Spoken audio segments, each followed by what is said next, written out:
The news analysis के इस नए एपिसोड में आप सबका स्वागत है। अ, हर एपिसोड में हम जो हैं अलग अलग न्यूज़ के बारे में थोड़ा एनालिसिस किया करेंगे। और जो पुराना जो टाइटल था walk and talk with doctor Joshi, उसकी जगह अब इसी को अब दे रहे हैं। इसमें आपको ज़्यादा न्यूज़ के बारे में आपको पता पड़ेगी। और लोकल अखबार हों, हिंदी के हों, किसी और रीजनल लैंग्वेज के हों, बहुत सी चीज़ें उसमें कवर नहीं होती हैं। वो आपको इस प्रोग्राम में पता पड़ेंगी इनके बारे में, that I can assure you. So let's start. तो सबसे पहले जो जो जो खबर है, उसके बारे में बात करते हैं।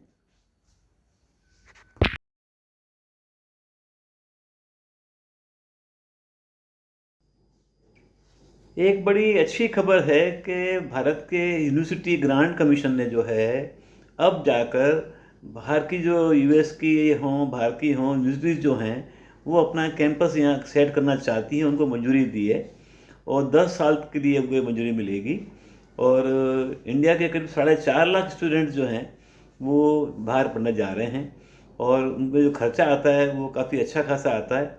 तो वो काफ़ी बिलियन जो हैं उसमें उनमें खर्च होते हैं। तो वो देखते हुए जो है मतलब ये समझिए कि करीबन 6-7 बिलियन खर्च होता है उसमें। तो वो खर्च में से काफ़ी खर्चा बचेगा, ऐसा यूजीसी का मानना है। और जो भी वो टर्म्स वगैरह ले करेंगे बाकी यूनिवर्सिटीज़ के लिए, उनको देखना होगा। तो अब ये सोचिए कि 4.5 लाख स्टूडेंट्स को अब जाना नहीं पड़ेगा, ऐसा इनका मानना है। फिर भी जो वेरी वेल टू डू हैं वो 3 लाख तो जाएंगे ही, तो कुछ यहाँ पढ़ पाएंगे। Eight the same time Indian government की मतलब ये पुरानी आदत है, राइट फ्रॉम 1950, ये जगह जगह पे अपनी पॉलिसीज़ को चेंज करते रहते हैं। कोई नया मिनिस्टर आ गया, कुछ और किसी के विम्स में, तो वो अगर चेंज होंगे तो वो बेचारे जो भी बाहर से आएंगे घबराएंगे। At the same time India के अंदर भी कुछ अच्छी यूनिवर्सिटी अब हो गई हैं, प्रेम जी की हैं, टाइम्स की हैं। तो ये इनको भी अगर ज़्यादा छूट दी जाए अच्छा काम करने की, let them hire good faculties from abroad, तो भी अच्छा काम होगा। तो लेट्स सी क्या क्या डेवलपमेंट होते हैं। देखिए, एक अच्छा अच्छा एक नया चेंज तो आ रहा है कि सभी बच्चों को बाहर नहीं जाना पड़ेगा। इंडिया में कुछ ना कुछ फैसिलिटी भले स्लोली खड़ी होंगी। Let them have some confidence in Indian government. It may take some time, लेकिन स्लोली कुछ ना कुछ हो जाएगा। So let's wait and watch.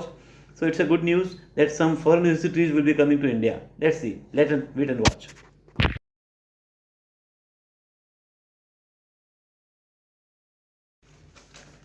एक अच्छी न्यूज़ ये आ रही है कि साउथ की जो फिल्म है RRR, उसके एक गाने को गोल्डन ग्लोब अवार्ड मिला है। ये एक बहुत अच्छी खबर है।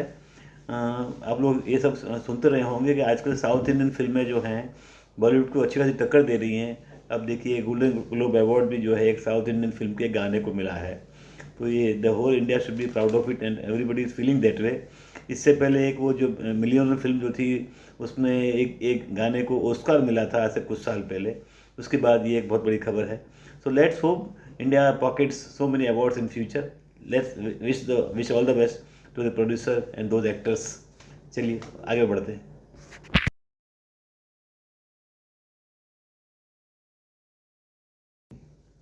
अगली खबर है जोशी मठ के बारे में, जो आप पेपर्स में खूब पढ़ रहे होंगे। जोशी मठ जो है उत्तराखंड में, well you go to Badrinath और उसमें पड़ता है, इम्पोर्टेंट प्लेस है। और वहाँ पे जो है, क्योंकि बहुत सारे डेवलपमेंट काम वहाँ के पहाड़ों पे हुए हैं, तो उसकी असर जो है वहाँ के बहुत सारे घरों में क्रैक्स आ गए हैं, उनकी होटल्स में क्रैक आ गए हैं।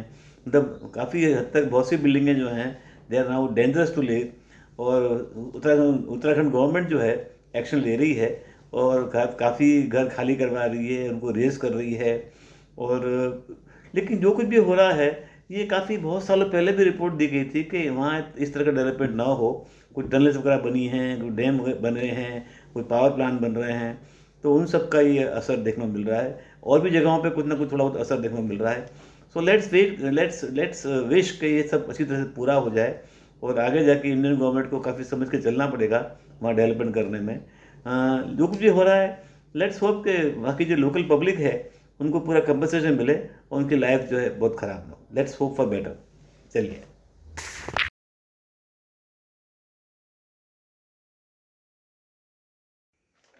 अगली न्यूज़ है एक भारत की सबमरीन के बारे में है। INS सिंधु रत्ना, भारत की एक सबमरीन जो है वो कुछ समय पहले उसका एक एक्सीडेंट हुआ था 2014 में। और एक मेजर रिपेयर के लिए रशिया भेजी गई थी।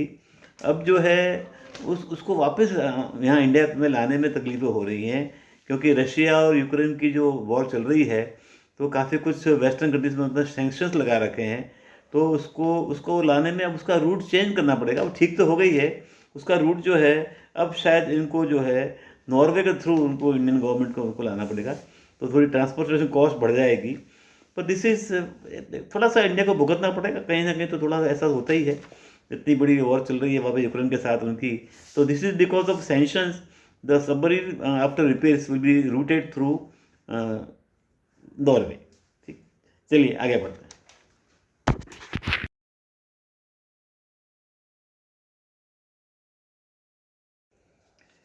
एक खबर आ रही है चाइना से, जो आगे जाके इंडिया के लिए अच्छी खबर है कि 2022 की जो पॉपुलेशन जो ली जा रही है चाइना की, उनकी पॉपुलेशन से थोड़ा डिक्लाइन होने वाली है, ऐसा फिगर इस तरह के आ रहे हैं।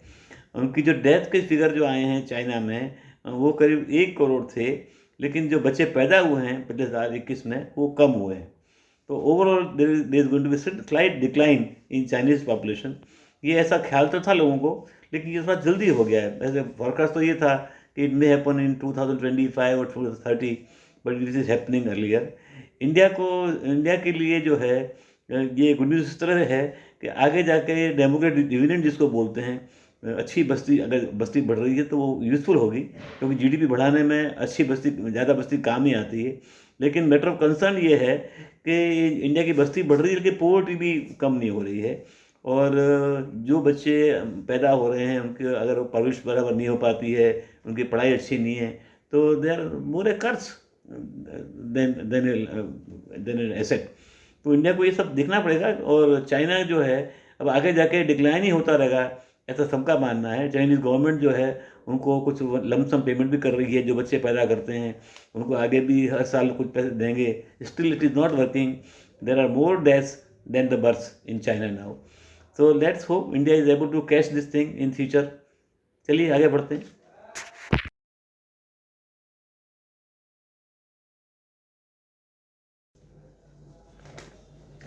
अब बात करते हैं रशिया यूक्रेन की ऑन गोइंग वॉर के बारे में।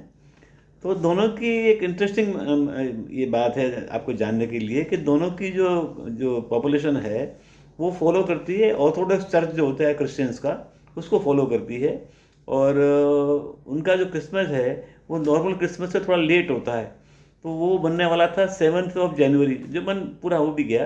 तो डिसाइड तो ये हुआ था कि इन दिनों में वो सीज फायर करेंगे, ऐसा हुआ नहीं। और छुटक मुटक कुछ ना कुछ तो उनके वो सब चलता ही रहा। उसके बाद में तो एक काफ़ी बड़ा हमला जो है इन्होंने भी किया है, यूक्रेन ने, और काफ़ी लोग वहाँ के उन्होंने क्लेम किया है मारने के। तो अब ये इंटरेस्टिंग चीज़ है कि देखिए मतलब ये सारी वॉर यूरोप से क्यों आती हैं, और क्या नुकसान इनका होता है। सभी जनरली क्रिश्चियन लोग ही हैं। सो लेट्स होप कि वॉर जल्दी ख़त्म हो जाए और आगे जाकर शांति हो जाए।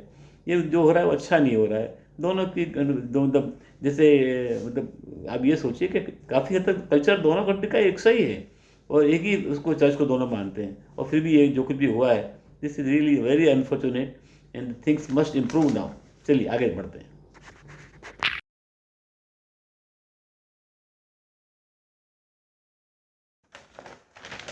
एक अच्छी खबर है, जो माइग्रेंट्स वर्कर्स जो आते हैं यूपी बिहार वगैरह से दूसरे स्टेट्स में, अब उनको वोटिंग करने के लिए अपने स्टेट में नहीं जाना पड़ेगा। पिछले 29 दिसंबर को इलेक्शन कमीशन ने अनाउंस किया है कि उन्होंने इस ऐसे कुछ डेवलपमेंट कर लिया है कि वो कहीं से भी अपने होम स्टेट में अपना वोट डाल पाएंगे। ये बड़ा अच्छा डेवलपमेंट है। हमने भी अपने एक एपिसोड में इसके बारे में कहा था कि ऐसा होना चाहिए। काफ़ी उनका मतलब उनका खर्च होता है आने जाने में, काफ़ी कुछ एनर्जी वेस्ट होती है, काफ़ी उनका मतलब this is not good for the country. लेकिन जो अनाउंसमेंट की है 29 दिसंबर को इलेक्शन कमीशन ने, तो ऐसा होने जा रहा है कि अब जैसे मान लीजिए एक वर्कर बिहार से काम कर रहा है अहमदाबाद में, तो he will not have to go back to Bihar to vote. वो यहाँ बैठ के अपना वोट एक्सरसाइज कर पाएगा। This is a very good development and congratulations to Election Commission of India. They are doing a very, they are doing a great job. चलिए आगे बढ़ो।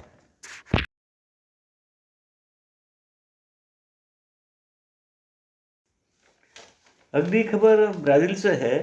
वहाँ के जो प्रेसिडेंट हैं वो जिनसे जीते हैं और उनसे जो हारे हैं, बोल्सोनारो उनका कुछ नाम था, तो उन्होंने जो है उस रिजल्ट को एक्सेप्ट नहीं किया है।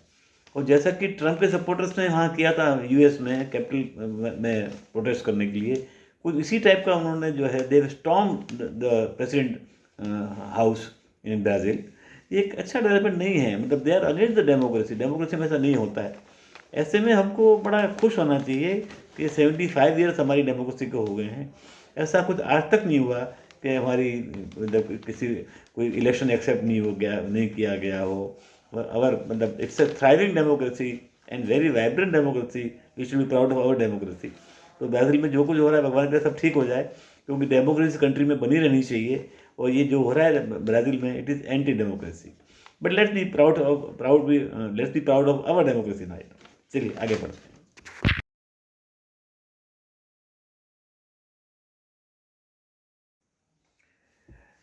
आखिरी और अगली खबर जो है बड़ी इंटरेस्टिंग है। आपने सुना होगा बीच में कर्नाटक के अंदर में, कर्नाटक में जो है वहाँ का governor Vajubhai Vala, he belong to Rajkot. और राजकोट शहर फेमस है या थोड़ा बदनाम है कहिए दोपहर के आफ्टरनून नैप के लिए। वहाँ लोग लंबा नैप लेते हैं वहाँ के लोग। And Vajubhai Vala belong to, तो उस टाइम कार्टून भी आ रहे थे कि उनसे मिलना हो तो दोपहर को इतने टाइम को डिस्टर्ब ना किया जाए। लेकिन सबसे अच्छी मजेदार बात यह है कि the whole world is going to follow that nap. China में कुछ हिस्सों में थोड़ा नैपिंग अलाउड है। अब ये नए स्टार्टअप जो आ रहे हैं वो अपने स्टाफ के लिए खास नैपिंग रूम और कुछ ना कुछ ऐसी फैसिलिटी खड़ी करने वाले हैं कि बीच में ब्रेक लेते में 20 मिनट्स का वो नैप ले पाएँ। उनसे उनकी प्रोडक्टिविटी बढ़ती है, ऐसा बता रहे हैं। और वो जो फिर से जब काम रिज्यूम करते हैं तो एक रिन्यूड जील के साथ वो अपना काम रिज्यूम करते हैं। तो this is good. So people are coping. एक इंडिया के कॉर्नर से जो चल रहा था, हालांकि ऐसा भी नहीं है, इंडिया के बहुत से शहरों में लोग दोपहर को एक ब्रेक लेते ही हैं। चलिए अच्छी खबर है, मज़ेदार खबर है। चलिए तो अब मिलेंगे आपसे अगली बार फिर से। तब तक जो है आप इस चैनल को जो है लाइक कीजिए, शेयर कीजिए और जल्द से जल्द जो है सब्सक्राइब कर दीजिए। Thank you for watching.